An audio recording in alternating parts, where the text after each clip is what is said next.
이 시간 잠시 기도하신 후에 우리 금요 기도회로 우리 하나님 앞에 영광 돌리시겠습니다. 잠시 기도하시겠습니다.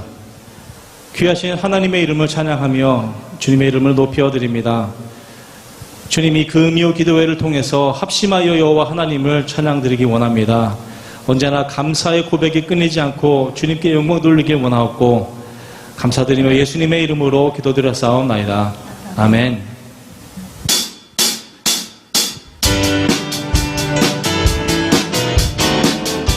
이 시간 기쁜 마음으로 주님 앞에 박수 치면서 찬양 드리시겠습니다.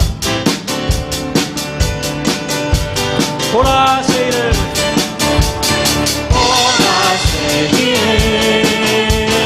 행하시니 이제로 나타내리라. 주를 위하여 지으신 백성 주의 찬송 부르게. 다시 한번 찬양합니다. 보라새를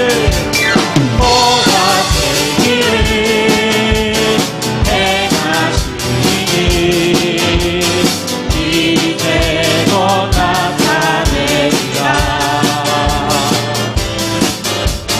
주를 위하여 지으신 백성 주의 찬송 부르게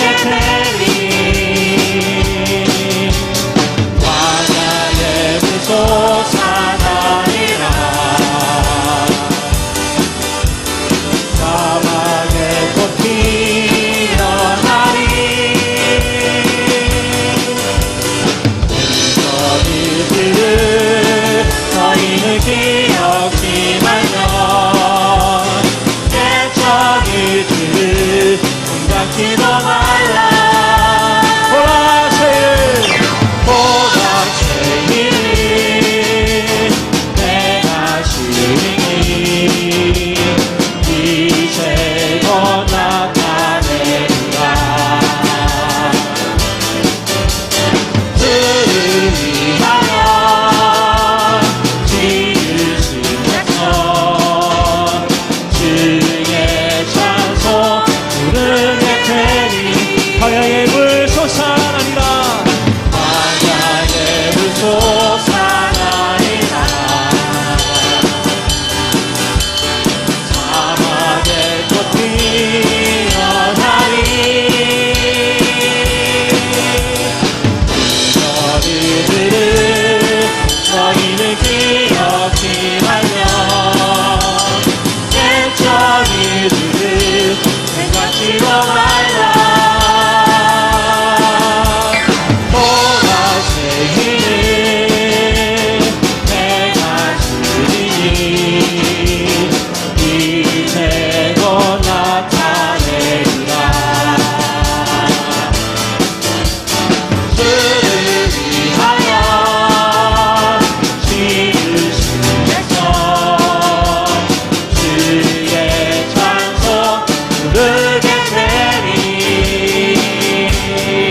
온갖 유혹과 시험이 온다 할지라도 우리의 입술은, 우리의 마음은 항상 주님을 찬양드리기 원합니다.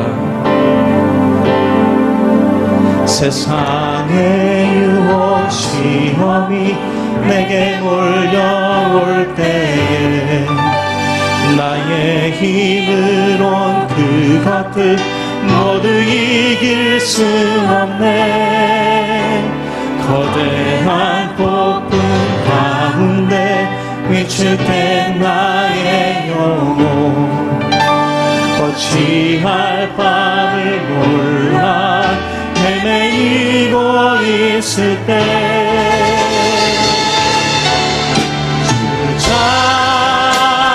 찬양 손을 들고 찬양 전쟁은 나에게 속한 건 아니니 찬양 손을 들고 찬양 전쟁은 하나님께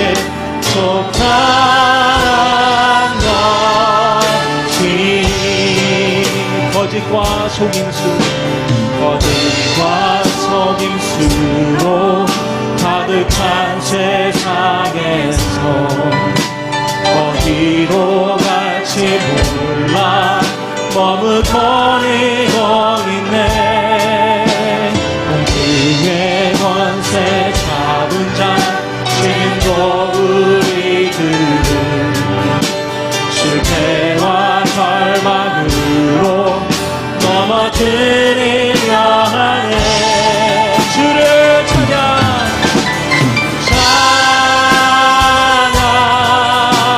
손을 들고 찬양 전쟁은 나에게 속한 건 아니니 찬양 손을 들고 찬양 전쟁은 하나님께 속한 것이니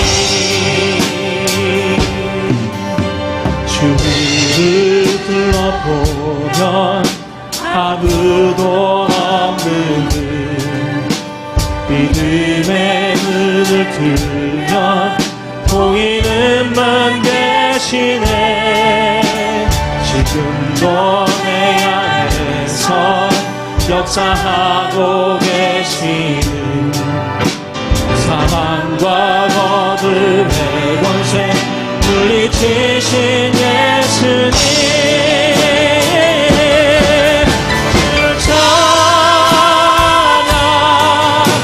손을 들고 찬양 전쟁은 나에게 속한 건 아니니 주를 찬양 손을 들고 찬양 전쟁은 하나님께 속한 것. 다시 한번 주를 찬양 찬양 손을 들고 찬양 전쟁은 나에게 속한 건 아니니 주를 찬양 손을 들고 찬양 전쟁은 하나님께 속한 것이니 주를 찬양 주를 찬양 손을 들고 찬양 전쟁은 나에게 속한 것 아니니 주를 찬양 여호와 하나님을 찬양합니다. 전쟁은 하나님께 속한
많으시고 힘드시는 아버지 아버지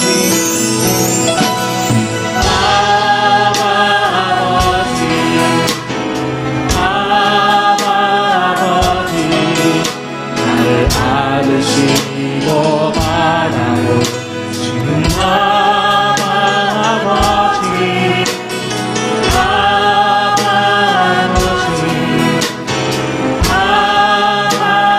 아버지 나를 도우시고 힘드시는 아버지 주는 내 마음을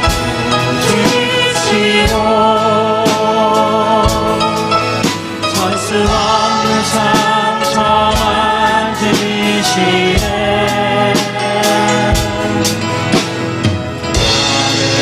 하시고 나를 위해 하시네 내 영혼 새롭게 세우시네 아버지 나를 도우시고 힘드시는 아버지 주는 내 마음을 주시고 볼수 없는 상처만 지시네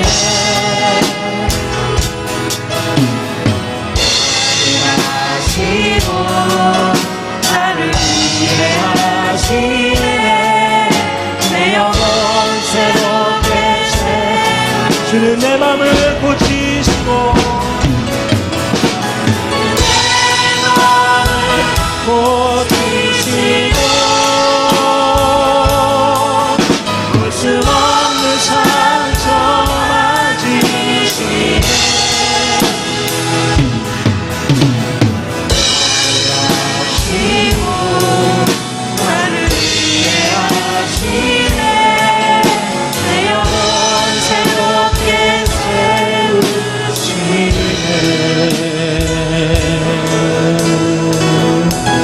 주님은 우리의 요새이시오 우리의 피할 바위시오 우리의 산성이심을 믿으십니까?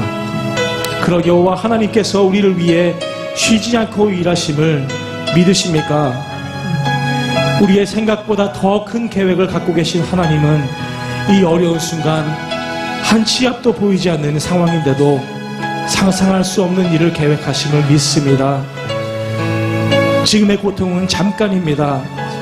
이제 우리에게 펼쳐질 하나님의 우리를 향한 계획을 기대하시면서 각자의 소망과 꿈을 갖고 이 시간 기도로 나아가시겠습니다. 아버지 하나님 참으로 감사드립니다. 주님의 위대하심과 주님의 그 높으심을 저희들이 어떻게 다 형용할 수가 있겠습니까?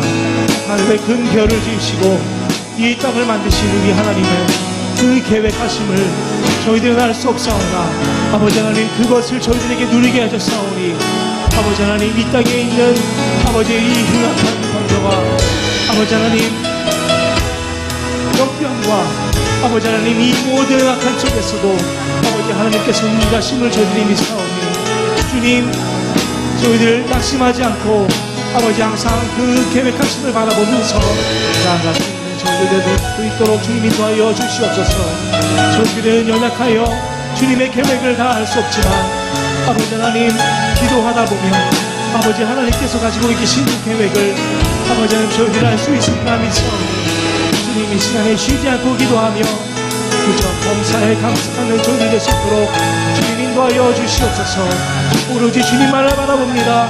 아버지 하나님 이 기도회를 통해서 아버지 하나님 역사하심을 믿는 저희들 될 수 있도록 주님 인도하여 주시옵소서. 아버지 하나님 우리도 감사드리며 예수님의 이름으로 기도드렸사옵나이다. 내 맘을 고치시고 내 마음을 주시고 볼 수 없는 상처 만지시네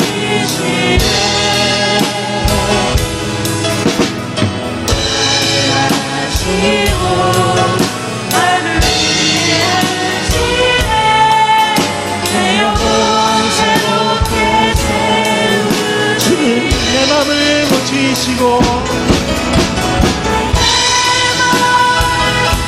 주시고 볼 수 없는 상처 만지시네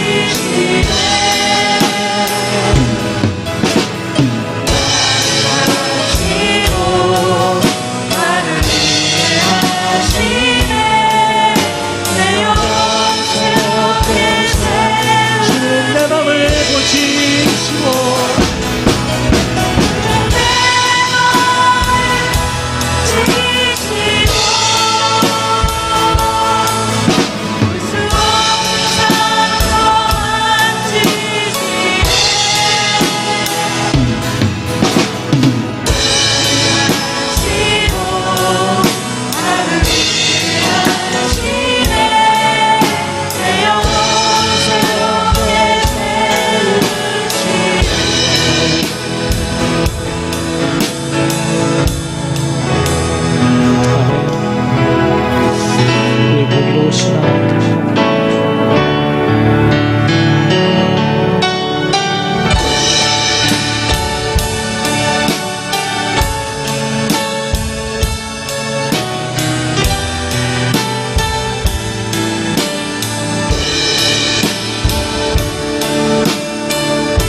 우리의 찬양을 받으시기에 합당하신 아버지 하나님, 우리의 산성이신 하나님 앞에 무엇이 두려웠겠습니까?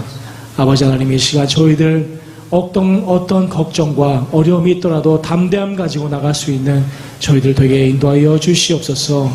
오늘 주님의 말씀을 붙잡고 더욱더 담대하게 나아가는 저희들 되기를 원하오며 모든 것 감사드리며 예수님의 이름으로 기도드렸사옵나이다. 아멘.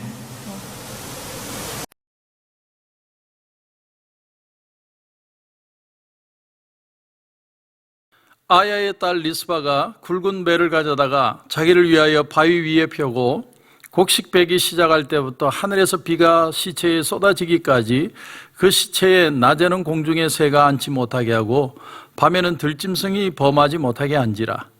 이에 아야의 딸 사울의 첩 리스바가 행한 일이 다윗에게 알려지매 다윗이 가서 사울의 뼈와 그의 아들 요나단의 뼈를 길앗 야베스 사람에게서 가져가니 이는 전에 블레셋 사람들이 사울을 길보아에서 죽여 블레셋 사람들이 벳산 거리에 매단 것을 그들이 가만히 가져온 것이라.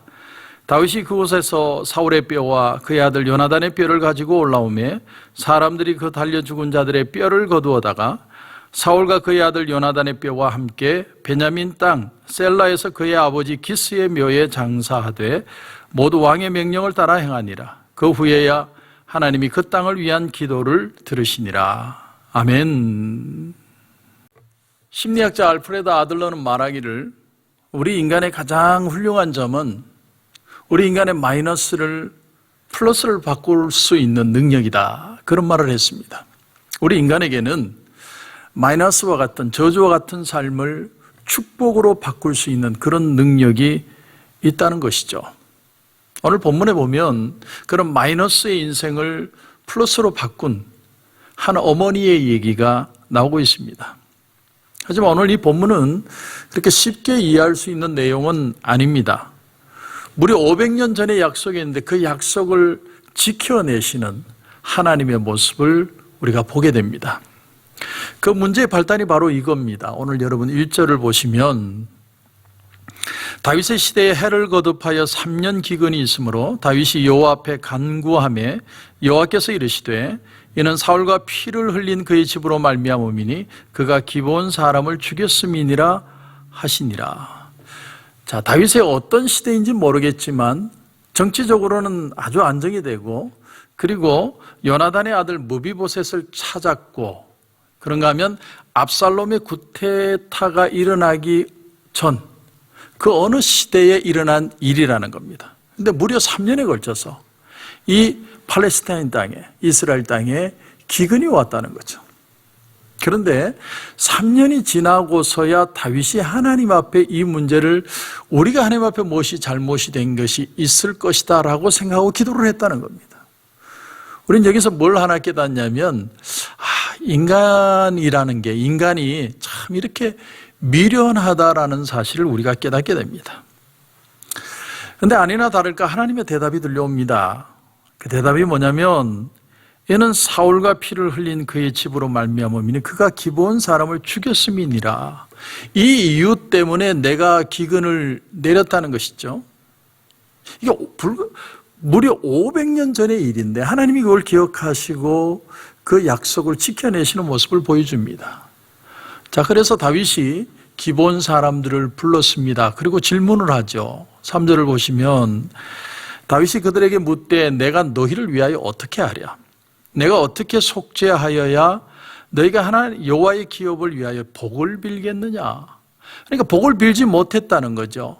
그들의 그들의 마음의 아픔을 하나님이 듣고 계셨다는 사실을 역설적으로 여기서 보여주는 겁니다. 아마도 다윗은 그것을 어떤 보상금으로 그들을 합의하려고 했던 것 같습니다. 그래서 얼마면 되겠느냐? 얼마면 너희들의 마음의 상처가 치유가 되겠느냐? 여러분, 우리가 일본과의 관계에서도 이 위안부 문제가 아직도 해결이 되지 않는 진짜 이유가 뭡니까? 그 돈만으로 해결되지 않는 인간의 깊은 상처가 있다는 것이죠. 그 상처를 터치하고 진심으로 용서를 구하는 모습이 있지 않고서야 사람들의 마음의 아픔이 진정으로 치유되기는 어렵다는 것을 보여주는 것일 겁니다. 자, 그래서 기브온 사람들이 드디어 자기들이 이런 대답을 합니다. 여러분 4절부터 보시면 기브온 사람이 그에게 대답하되 사울과 그의 집과 우리 사이의 문제는 은금에 있지 아니하며 이스라엘 가운데서 사람을 죽이는 문제도 우리에게 있지 아니하니이다 하니라. 왕이 이르되 너희가 말하는 대로 시행하리라. 그들이 왕께 아뢰되 우리를 학살하였고 또 우리를 멸하여 이스라엘 영토 내에 머물지 못하게 하려고 모해한 사람의 자손 7사람을, 그러니까 사울 왕의 아들 7이죠, 우리에게 내주소서.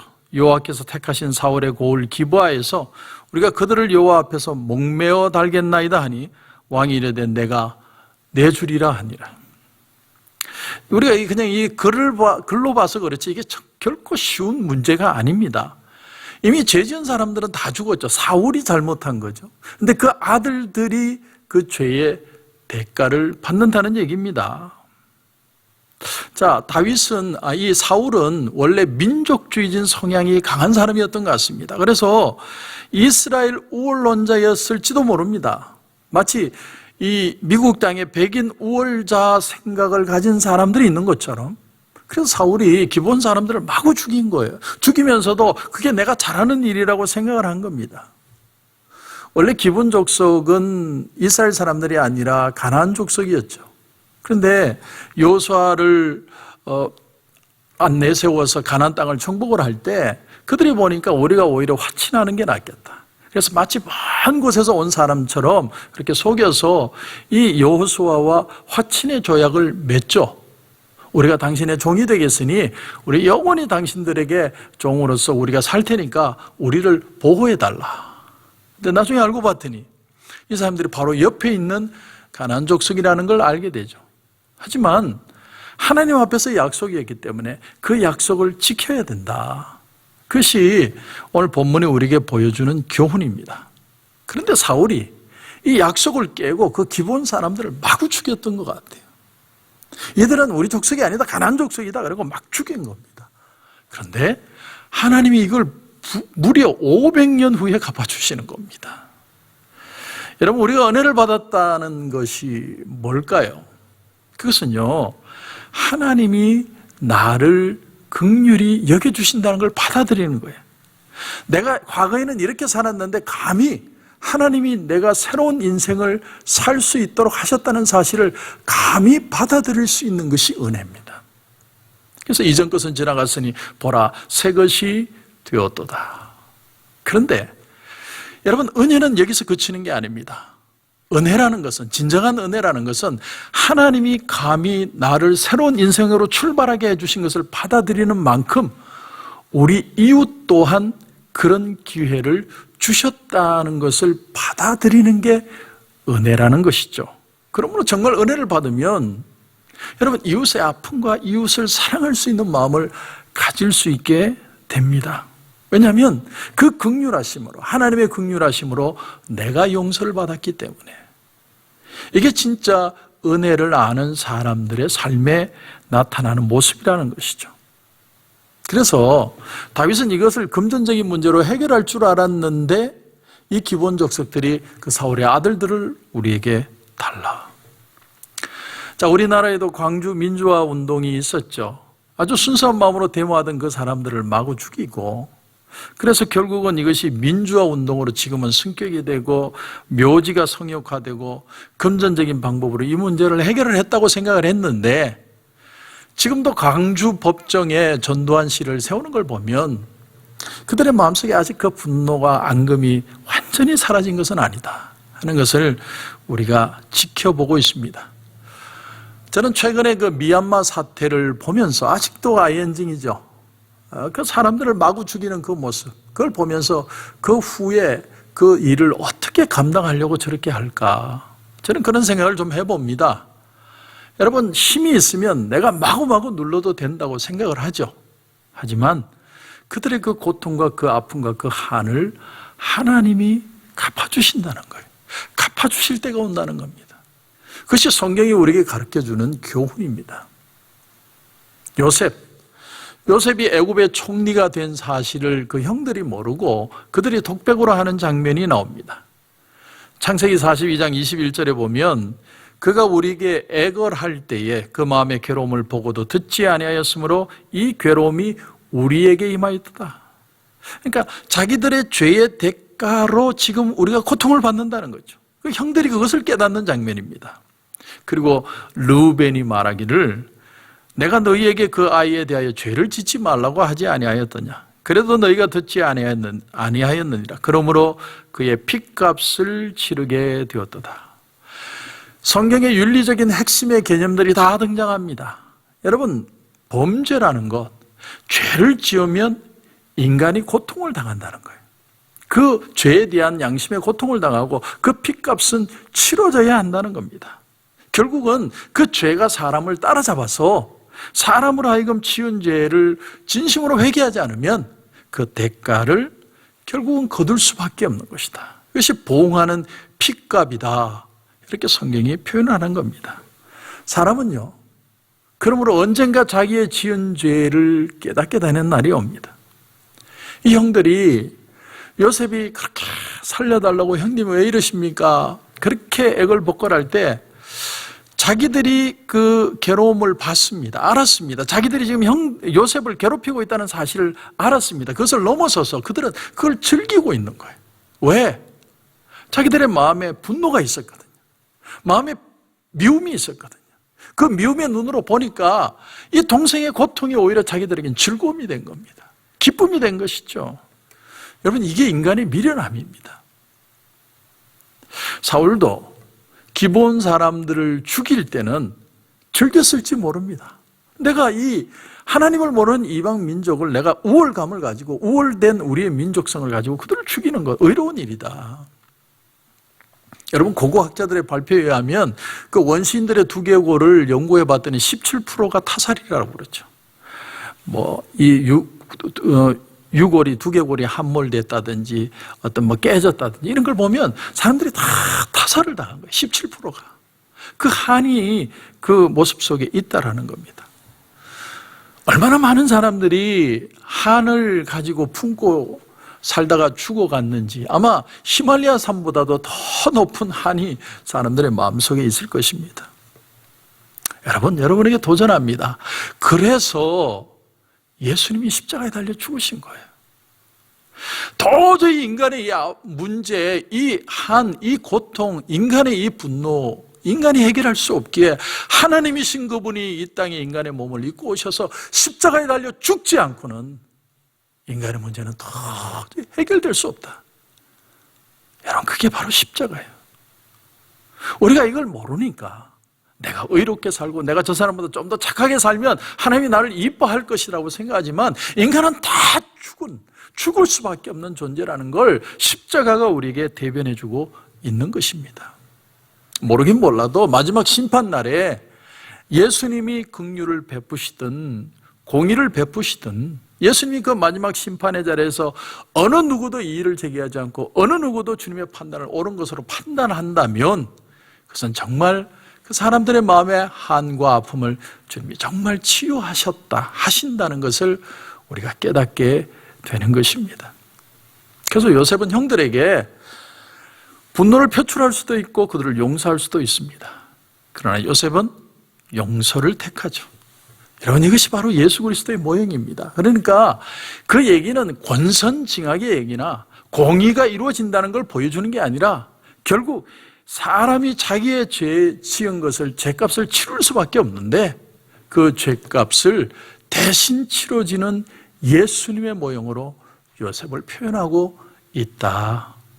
그게 바로 창세기입니다. 여러분, 하나님의 용서가 없으면 우리는 이 땅을 하루도 살아갈 수 없습니다. 그걸 우리는 은혜라고 표현하고 그 은혜를 발견하는 것이 기독교라고 하는 것이죠. 자, 그런데 이제 오늘 본문에 기브온 사람들이 그 사울의 자식들을 죽이게 해달라. 그러면 우리 원한이 풀리겠다. 아비의 잘못으로 아들들이 죽게 된 것이죠. 얼마나 억울합니까?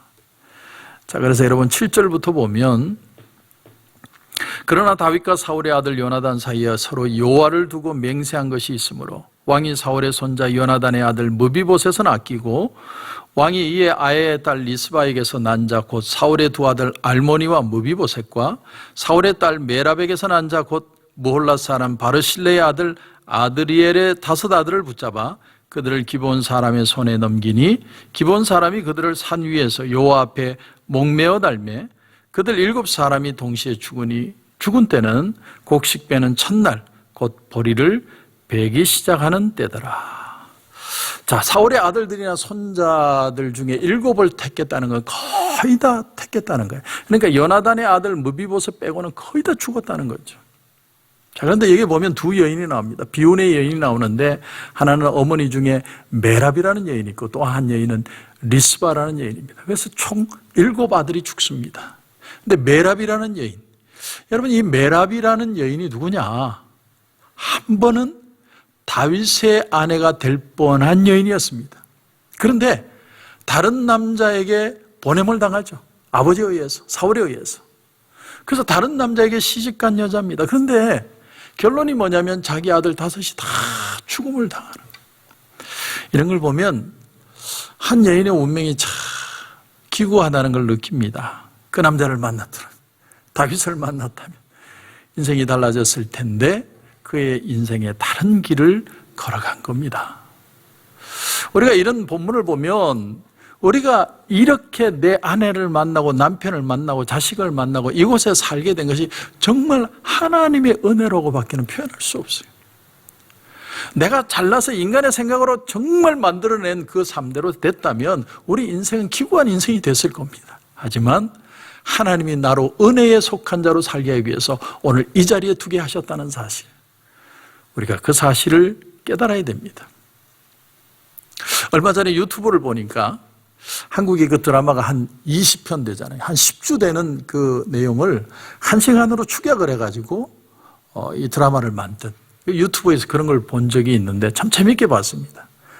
처음 본 거니까 오해하지 마시고요. 근데 그 내용이 뭐냐면, 자, 현재의 남편과 아내가 너무 악한 관계가 된 거예요. 그래서 결국은 헤어지게 되는데 그 어떤 홈리스를 남자 주인공이 도와줌으로써 500원짜리 동전을 받는데 그 동전을 가지고 개찰구에 던졌는데 과거로 돌아가는, 차를 타고 과거로 돌아가는 그런 스토리입니다. 과거로 돌아갔는데 그날 그 시간에 떠나보냈던 그 여인, 내가 만나고 싶었던 여인을 만난 거예요. 그래서 그 여인을 내가 선택을 합니다. 그리고 오늘 현재로 돌아와 보니까 현재가 완전히 달라진 거예요.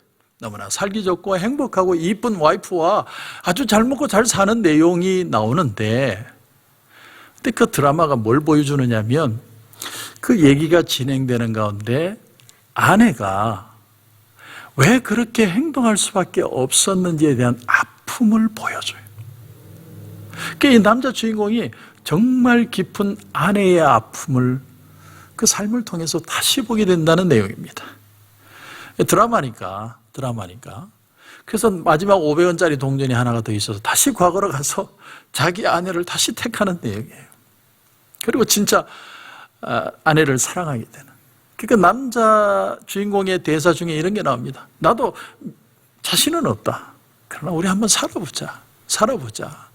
그런 대화를 하는 내용이 나오는데, 그렇습니다. 여러분, 조상을 잘 만난다는 것이 얼마나 중요한지 모릅니다. 우리가 지금도 내 부모님, 내 아내, 내 남편, 내 자식을 만난 게 여러분 축복입니다. 은혜입니다. 이전 것은 지나갔으니 보라 새 것이 되었도다. 주님 안에서 새로운 인생을 우리가 살게 된 것이죠. 자, 그런데 또 한 어머니, 이 메랍이라는 여인 말고 리스바라는 여인이 2 아들을 잃게 됩니다. 자, 그런데 이 여인이 어떻게 하느냐면, 이게 참 오늘 제가 여러분과 다룰 본문인데 10절을 보시면, 아야의 딸 리스바가 굵은 배를 가져다가 자기를 위하여 바위 위에 펴고 곡식 베기 시작할 때부터 하늘에서 비가 시체에 쏟아지기까지 그 시체에 낮에는 공중의 새가 앉지 못하게 하고 밤에는 들짐승이 범하지 못하게 한지라. 자, 여기서 배우게 되는 것이 뭐냐면 바로 오늘 제가 여러분과 다루고 싶은 어머니의 사랑입니다. 리스바라는 여인이 자기 2 아들이 죽어요. 저주죠. 어떻게 보면 고통이고 한이 될 수 있는데 그 저주와 고통과 한을 어떻게 축복으로 바꾸어내는가. 어머니의 사랑을 통해 저주스러운 그들의 삶이 축복으로 바뀌는 내용을 오늘 우리가 배우기를 원합니다. 여러분, 프랑스의 왕들이 69명이 있었는데 그 중에 69명의 왕 중에 세 왕만 국민들의 사랑을 받고 존경을 받았다고 그럽니다. 그런데 그 세 왕의 공통점이 뭐냐면 그 공통점이 다 어머니 손에서 사랑을 받으며 그 사랑 안에서 직접 자란 아이들이라는 거죠. 무슨 말이냐면 나머지 66명의 왕들은 다 부모의 손에 자라든지 시녀의 손에 자란 아이들이었다라는 겁니다. 뭘 의미하는지 아십니까?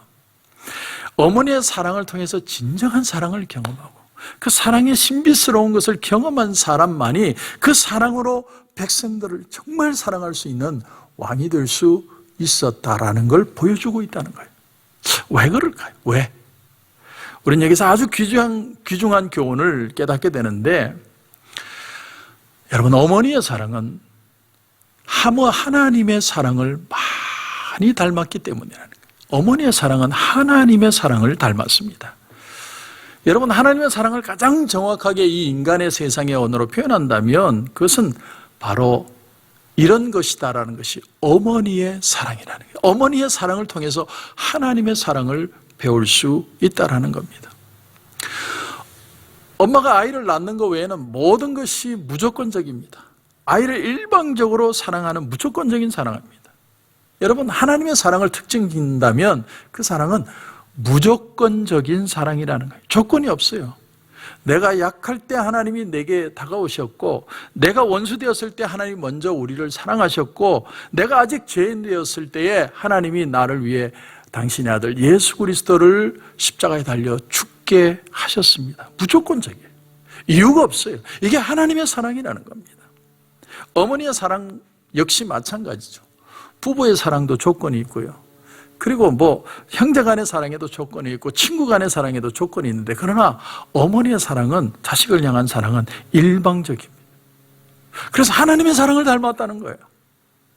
죄에 빠진 인류에게 하나님이 그런 생명을 주신 것처럼 어머니의 사랑도 우리 자녀들에게 생명을 주는 사랑이다. 이렇게 표현할 수 있다는 것입니다. 어머니의 사랑이 없으면 자식이 존재할 수 없죠. 그런데 요즘 엄마들의 사랑을 보면 많이 퇴색되어져 있다는 걸 느낍니다. 조건적인 게 많죠. 여러분, 그 10대의 자녀들이 타락하고 범죄를 저지르는 걸 보면 오늘날 소년원에 가서 왜 네가 그런 짓을 저질렀느냐, 그 모습을 보면 다 부모의 사랑이 결여돼 가지고 자식들이 짐승처럼 변하는 걸 우리가 경험하게 됩니다. 그러므로 그렇다면 진정한 어머니 사랑을 통해 느끼는 하나님의 사랑이라는 건 도대체 어떤 사랑일까? 오늘 이 리스바를 통해서 처음 깨닫는 하나님의 사랑, 어머니의 사랑은 자식의 고통과 같이 하는 사랑이었다. 자식의 고통과 같이 하는 사랑. 수치스럽죠. 고통스럽죠. 부끄러운 일입니다. 자기 자식들이 목매달려 죽게 됐는데 어느 부모라고 부끄럽지 않겠습니까? 많은 사람들이 그 죽은 사람들을 보고 침뱉고 욕하고 같이 있으려 하지 않고 회피하는데, 어머니는, 리스바는 그 자식들의 죽음과 같이 합니다. 고통을 같이 하는 거죠.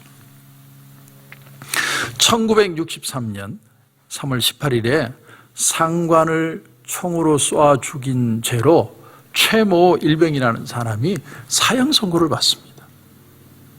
이제 죽게 됐는데 수색 골짜기에서 헌병들에 의해서 총 맞아서 사형을 당합니다.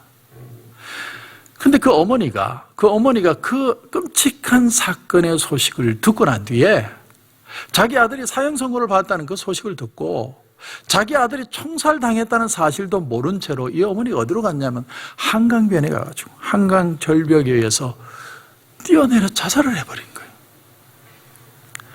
거예요. 고무신을 신고 고무신을 벗고 거기서 자살을 했는데, 나중에 그 고무신 속에 유서가 있어서 짧은 글, 그 글을 보니까 이렇게 적혀 있더랍니다. 선생님들이요, 내가 내 자식을 위해 대신 죽을 테니 내 자식 좀 살려주시오. 그리고 엄마가 그 한강변에서 뛰어내린 거예요. 자식의 그 고통을 엄마가 마다하지 않는 겁니다. 자살은 죄다. 그런 정의를 하기 전에 그 어머니, 엄마의 그 깊은 사랑을 우리가 다시 한번 깨닫게 되는 경종을 울리는 사건이었다라고 생각을 합니다.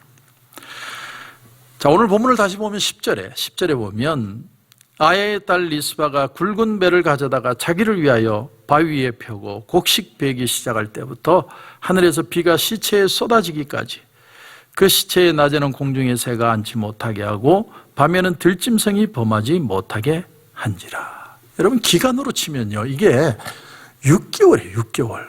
4월부터 10월까지. 원래 사람이 죽으면 이 유대법에는 그날로 장사하게 되어 있습니다. 그래서 예수님도 십자가에 달려 죽으셨을 때 그 다리에 뼈를 꺾으려고 보니까 예수님이 이미 죽었다고 하지 않습니까? 근데 나머지 두 강도는요, 뼈를 다 꺾어서 완전히 죽여버리는 거예요. 어떤 사람이 일주일도 목숨이 살려 있는데 그냥 그날로 장사를 지내는 겁니다. 왜냐하면 팔레스타인 땅은 건조한 사막 지역이기 때문에 빨리 부패하기 때문에 사람을 빨리 장사를 하는 거예요. 근데 웬일인지 무슨 연유에 그렇게 된지 모르지만 사울의 아들들은 6개월 동안 거기다 매달아 놓은 겁니다. 그러니까 완전히 산화될 때까지, 뼈만 남을 때까지 그 시체를 나무에 매달아 둔 거예요, 7사람을. 근데 그 엄마가 그 아들들의 고통에 같이 그 자리를 하고 천막을 치고 거기서 먹고 자면서 거기서 그 아들의 죽음을 같이 한 거예요. 낮에는 독수리들이 와서 파먹을까 봐 독수리 쫓아내고, 밤에는 짐승들이 와가지고 아들들 뜯어먹을까 봐 짐승들을 쫓아내고, 그렇게 이 어머니가 6개월의 시간을 보낸 겁니다. 그러니까 보리를 베기 시작하는 4월부터 이른비가 내리는 10월까지 그 자리에 그냥 텐트 치고 엄마가 산 겁니다. 아마 이 구약의 성경 중에 가장 비극적인 엄마의 사랑이 바로 이 사랑이 아닐까 저는 생각을 해봅니다. 그냥 시체 매달아 놓고 그 자식이 완전히 뼈만 남을 때까지 그 곁에서 어머니가 지킨 것이죠. 이 사실이 다윗과 이스라엘 백성들에게 전해지고 그들이 감동을 해요. 감동을 해서 다윗이 어떻게 하느냐면 그 사울 왕의 시체와 그 죽은 아들들의 뼈를 다 정성스럽게 그렇게 장례를 치러줍니다. 그래서 그들의 죽음이 욕되지 않도록 그 죽음을 마무리를 지어준 것이죠. 자, 우리는 여기서 아주 중요한 어머니의 사랑을 배웁니다. 우리가 자식들에게 줄 수 있는 진짜 중요한 사랑이 뭐냐? 제가 두 가지를 저는 여러분에게 도전하고 싶습니다. 첫째는 뭐냐면, 아무리 조상들의 죄 때문에 죽음을 당하는 자식이지만 그 자식의 죽음이 헛되지 않게 만드는 게 어머니의 사랑이었다는 거예요. 그 고통을 같이 그 자리에 동반하면서 같이 있으면서 자식의 죽음이 헛되지 않도록 그 자리를 지키고 있었다. 이것이 첫 번째 배우는 어머니의 사랑이고요. 두 번째 더 중요한 사랑이 뭐냐면, 자식이 지금 저주로 죽음을 당하는 거예요.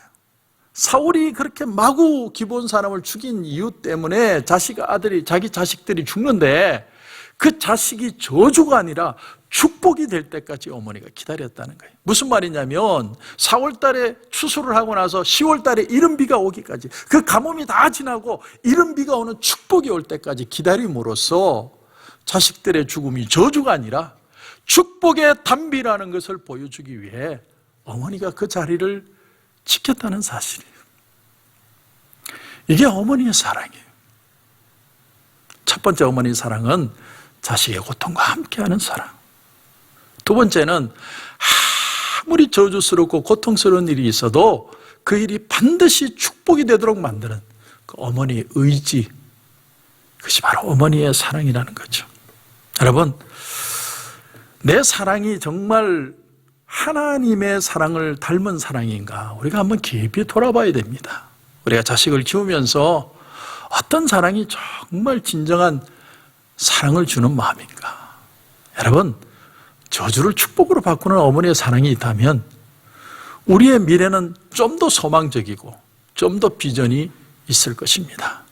저와 여러분의 가정에 이런 축복이 넘치시길 주님의 이름으로 축원합니다. 기도드리겠습니다. 하나님 은혜를 감사합니다. 오늘 리스바라는 한 어머니를 통해서 어떤 사랑이 우리 자녀들에게 정말 필요한지를 배웠습니다. 자녀들의 고난과 함께하는 부모의 사랑, 그런가 하면 저주스러운 삶조차도 축복이 되게 하는 그 어머니의 사랑, 비가 올 때까지 그 자리를 지키는 그 사랑을 통해 우리가 이 어려운 시대에 코로나 팬데믹 상황에서 어떻게 하는 것이 참 하나님의 축복인지를 배우게 해주시고, 하나님의 가정마다 축복이 되게 하시고 은혜가 되게 하시고 하나님의 놀라운 평강이 넘치게 하여 주시옵소서.